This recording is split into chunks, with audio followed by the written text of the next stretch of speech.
Ang kasabihan, sabi nila ang pansit daw, pangpahaba ng buhay. Ang putol na. Eh, paano hindi putol-putol yan? Ibig sabihin pala, ganito lang ang buhay ko, kaiksi. Maiksi. Aroy, wag na lang.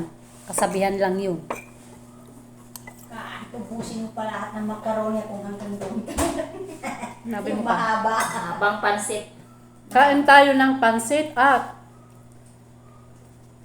Yung mahaba. sa muli.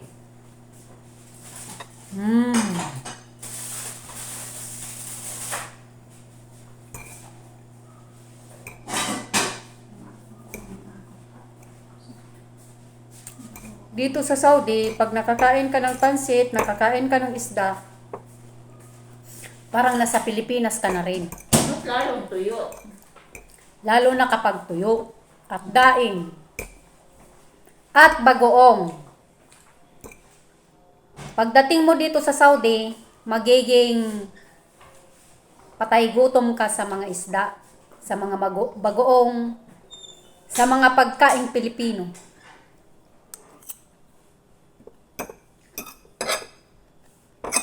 At magsasawa ka naman sa manok. Huwag kang pinasilipad ka na lang. Dahil may pakpak ka na sa araw-araw na manok. Kaya yung mga ibang umuwi na mga Pinay, ayaw na nilang kumain sa mang inasal. Kasi manok pa rin. Ikaw, pag uwi mo, saan kakakain? Sa bahay. Tama. Ay, Magkain ka ng magkain ako ng pako. baboy. At lauya. Paan ng baboy na may langka. Gulay na langka. Yan talaga ang favorites ko. Hanap yung langka, gataan. Tapos ang Ayoko na may gata. Gusto ko talaga malasahan yung lasa ng langka. Tsaka yung paan ng mga baboy-baboy. malasahan mo rin yun. Ako naman pakbet na may sahog na baboy na maliliit na nag-brown at saka hipon. Tapos ang pangbagoong ay bagoong alamang.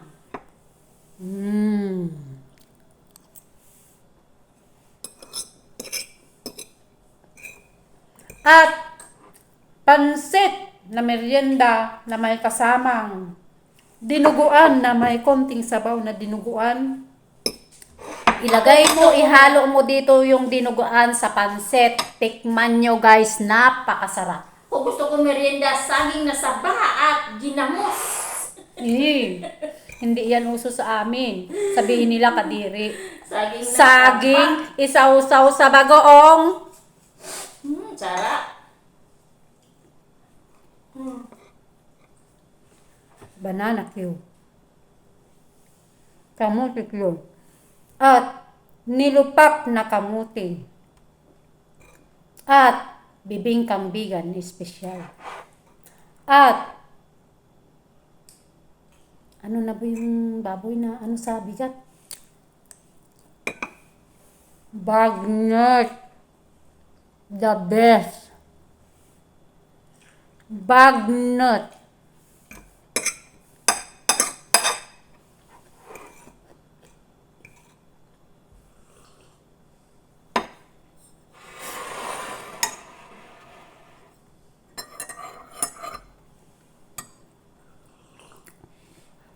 At magkape tayo.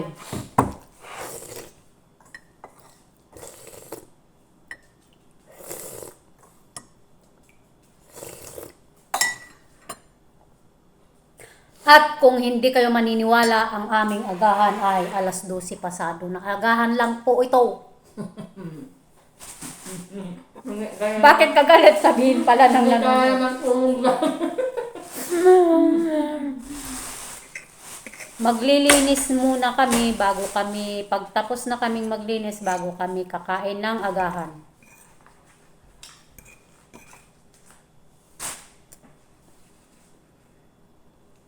Alas 12 na ang tanghal ang agahan. Paano kasi ang gising alas 8? Alas 8 ka da. 8:30 kang agabangon. Ligo muna. Ikaw ba alas 8? Ako 8:30. Ligo muna. Start trabaho alas 10. Saan ka nakakita ng ganon? Dito lang yon. Siya lang. Ikaw na. 8:30. Matapos ligo. 9:30. Bihis. Kalating oras. Start trabaho alas 10. Hindi, kudalas na siya. 9:30 daw eh. Kulang pa. Ah, oo. Wala nakakain yan. Hindi ka nakakain. Hindi na. Mukhang pansit kasi ako. Iwan ko kaya natin ngayon. Hindi na rin yung kakain.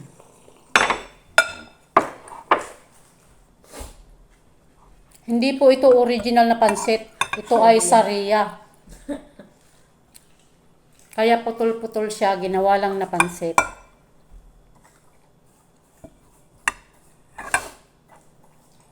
Hindi pa init ko na lahat pag hindi ko naubos. O, di meron ako mamaya. Mamaya mo na painit eh. Tapos, Kain pa nga ako. kaya nga, yung init, mamaya mo nang kainin. Painit mo ngayon, tapos hindi mo rin kainin. Mamaya painit mo rin ulit. Hindi na. Ubusin mo na yan. Kala ko ba merinda mo pa mamaya? Kaya nga magtira ako rito. Hindi yan mapanis kahit may painit. Nagmantika rin yung mantika niya. Ito ay handa ng aming kasama, si Jelma. Happy birthday to you. You belong to the zoo. Happy birthday, happy birthday, happy birthday to you. Pansit at coke lang. Okay na kami. Meron pa kaya makaroon na kahapon. Ay, oo, makarona. Wala lang cake. Pew cake ang meron. Pure cake. Tatlong ka pure cake. Painit muna natin. Ano? Ano nakasala niya dito? Mainit na.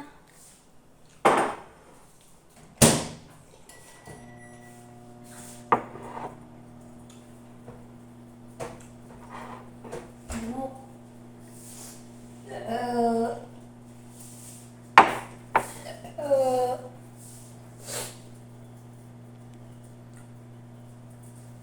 2 minutes para mag 8 minutes. Ay, oo, tama. 2 minutes para mag 8 minutes.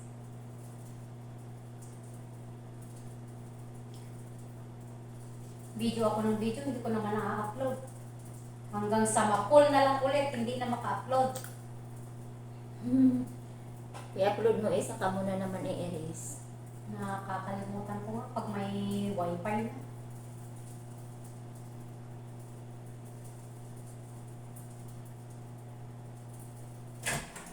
Wow! Oh, yung dami niya, naging konti na lang. Kain na naman, 30 pesos.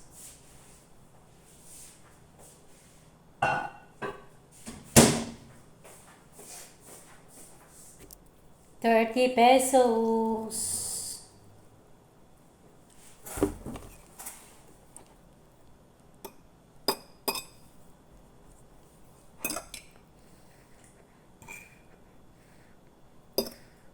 Masarap siya. Sakto sa lasa. Galing-galing ni Miriam magluto. Pero minsan din palpak.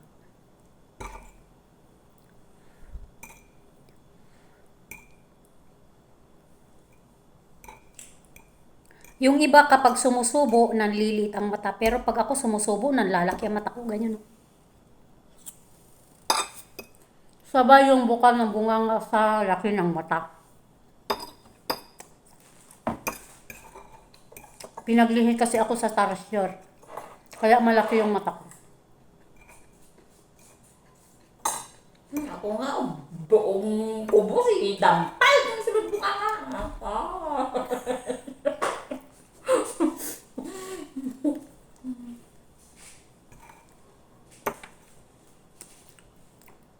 Sino kayang pinaglihipas sa tarsier dyan? Ako lang yata. Pinaglihi ako sa tarsier pero hindi ako mahilig umakyat ng kahoy, puno.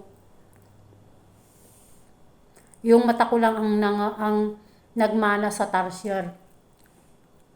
At saka yung liit ko. Kaya malaki ang mata ko. Kaya wag na kayong mag-comment dyan ng kung ano-ano pa. Basta malaki ang mata ko, tapos. Mata ko yun. Doon ako nakatingin, doon pala yung lente. Doon ako nakatingin, doon pala yung lente. Dapat pag nagbe-video ka, nakatingin ka doon sa lente. Para yung, halimbawa, parang nakikipag-usap ka doon sa mga tao rin. Nakapokus yung mata mo doon.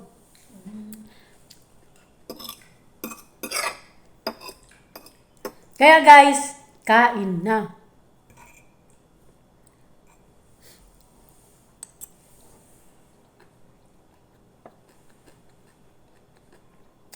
Bye guys.